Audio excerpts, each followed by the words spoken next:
Phoebe sounds it out.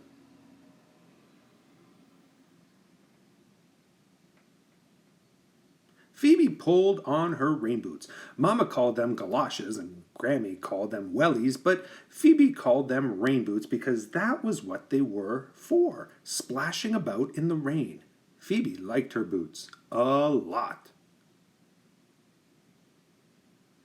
But it wasn't raining today, so Phoebe decided to call them sun boots, and now she was ready for school. Phoebe's favorite teacher was Miss Martha. She was kind and smart. When Miss Martha saw Phoebe in her sun boots, she said, "Well, we'll just have to put the sprinklers on after lunch and splash around." Miss Martha totally understood boots. "But first," said Miss Martha, "let's work on writing our names." The other teacher, Miss April, put a big basket of pencils on the table and got out her guitar. Miss April liked singing better than talking. Phoebe chose a pencil and then decided putting her right sun boot on her left foot and her left sun boot on her right foot was more important. Phoebe's toes felt wrong in her boots. Miss April sat down beside her. "Phoebe, we're writing our names. Give it a try." Phoebe had seen her name before.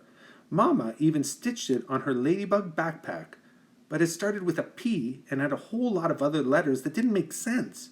Phoebe figured her mother had made a mistake. She didn't want Mama to feel bad about it because everybody makes mistakes, even mamas. Phoebe put down her pencil and picked up another one. Then she held it under her nose and pretended it was a mustache. Miss April was floating around the table singing quietly, "Just sound it out." Phoebe sounded out the first letter of her name. This was certainly not how her name began on her backpack. P was for popcorn, and pencils.